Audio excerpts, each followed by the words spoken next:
Hi everyone, it's Susan Jones and welcome back to my Sunday Spotlight. If you're new here, I am a former K-2 teacher who loves sharing tips every single week here on YouTube. I have something called my Sunday Spotlight, and I've made a promise now for almost 2 full years that every single Sunday I show up with a quick tip or trick or strategy that you can take and use in your classroom right away. While you're here, be sure you subscribe to my channel and click that bell. That way you get notified of all of my new videos. This week I want to go ahead and share 2 of my favorite books to read when teaching all about personal narratives. So I'm going to share which 2 books I love and a little bit about why I love them and some of the skills I really pull out from each text. Let's dive in. The first book I love to use with my kindergarten, 1st, and 2nd grade students is called The Night of the Veggie Monster by George McClements. I'm pretty certain that this book came with the Lucy Calkins units of study, I think for 1st grade possibly, but I know that I had seen it back a few years ago when I was teaching in a classroom, and I loved it, so much so that I ordered my own copy, and of course, I have no idea where it is right now. I have books in my office, books downstairs, and all over the place, and so this is what the cover looks like. I think this was already inserted earlier, but just in case you want to look for it. And I love this book for introducing small moments. Usually when we're teaching about personal narratives, especially in the K, 1st, and 2nd grade areas, we like to tell our students that they should really zoom in on one particular moment of time. And we do that because especially our younger students and our older students probably do this as well, but they can kind of get off track and it's harder for them to really zoom in and add some details when they're just, saying, one day I woke up and then later I went for a car ride and then another day I went to the store. Like they just kind of start listing things that they do instead of really giving them that time to focus on one small moment. The story, The Night of the Veggie Monster, is about a little boy who sits down for dinner on Tuesday night, and his parents decide that it is time to eat some peas. And the whole story, there's like 6 pages worth of him just, thinking about the peas, and he puts it in his mouth and his fingers start to tremble, his toes start to curl. There's lots of great sensory imagery in there, and it's just a really funny and relatable story to your students as well. And at the end, he ends up swallowing the pea, and he's like, oh, you know what, that really wasn't too bad. So it's a fun story that really zooms in on a small moment. I do know that there are some versions of this on YouTube that are read aloud by various people. So if you want to go ahead and search for that, if you're teaching digitally and want to use it that way, or I can go ahead and I'll also link the book down in the description as well for you to check out on Amazon. The second book I want to share about today is called The Kitchen Dance, and this one is written and illustrated by Maury J. Manning, and this is a great book. I actually just used this in my SJT writing club. I made an entire digital unit. I'll show you a little clip of what it looks like because it has some cool features that could be interesting to you. For the same reason as Night of the Veggie Monster, I love using this book for zooming in on one small moment. This story is about this little girl who wakes up. It looks like it's nighttime, so I think she's probably been sleeping for an hour or 2, but she wakes up to her mom and dad kind of dancing in the kitchen as she listens in the door and she hears them dancing and singing, and it's a really just sweet moment, but the entire book is all about that one little frame of time. Also, when teaching personal narratives, I really love when we can read a book at the beginning and in the middle of the unit. So like I said, I could use this at the beginning to kind of hone in on a small moment. And then later in the unit when we're teaching about going back and adding some details, this book too has some great sensory details. On the first page it says, I hear kitchen sounds, glasses clinking, water swishing, forks clattering. So when we talk about kind of our senses and what we can add into the story, this is another time that we can go back and read the same book and just look at a different kind of technique that Maury J. Manning, our author, went ahead and added to the story, and maybe we can add it to our own story. So those are just 2 books I love to use when I am teaching all about personal narratives.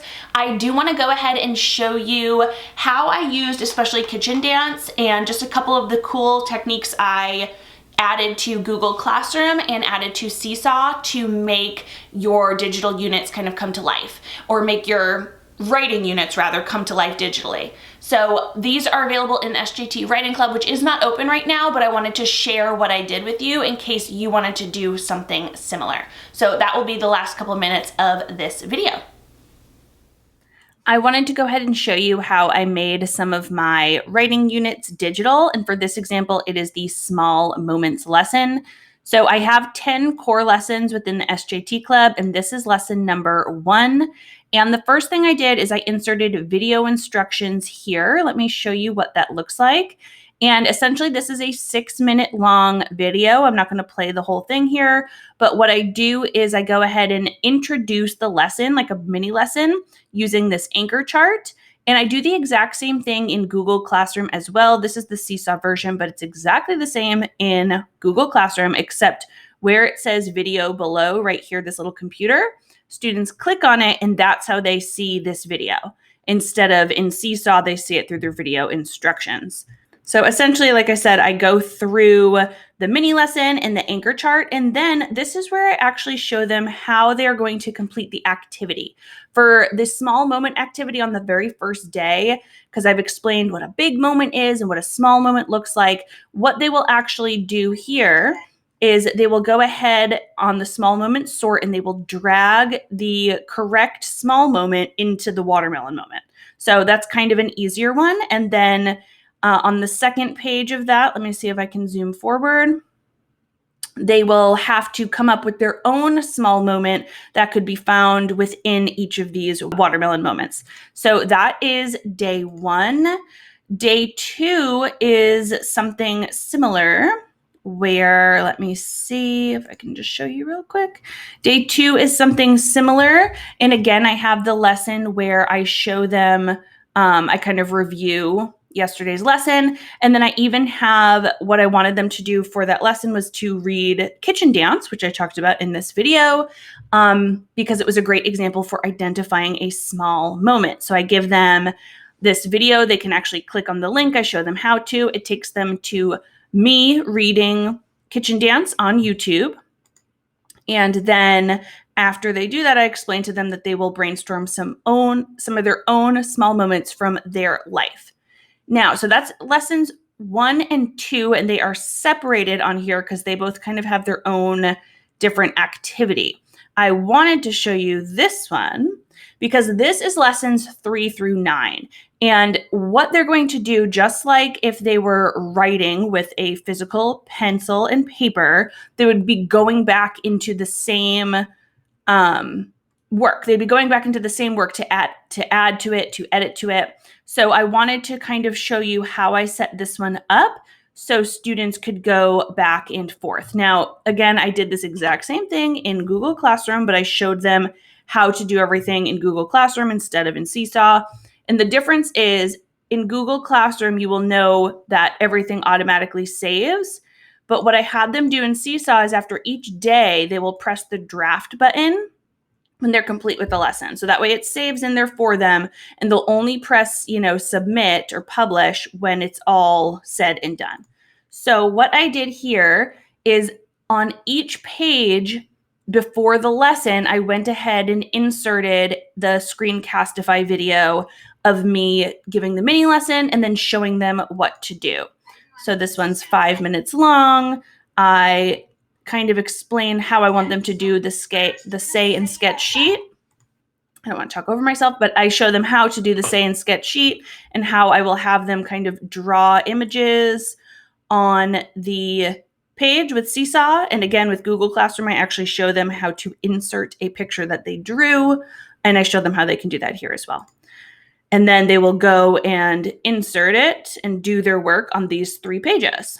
Then it'll be time for the next lesson. So once they've done that, they will go ahead and press save as draft. Then they'll watch the next lesson and they'll go back to their work here and submit it. So each lesson has its own video, its own anchor chart to look at, and its own directions for completing. So if you are working with Google Classroom or Seesaw, I just thought this might be a fun way for your students to go ahead and, still get the lessons digitally. I hope you can get some ideas from this video. I hope those tips were useful for you and could give you some ideas about how to take some of your older writing units and maybe make them a little more digitized for your students. And if you have any questions, please go ahead and leave them in the comments down below.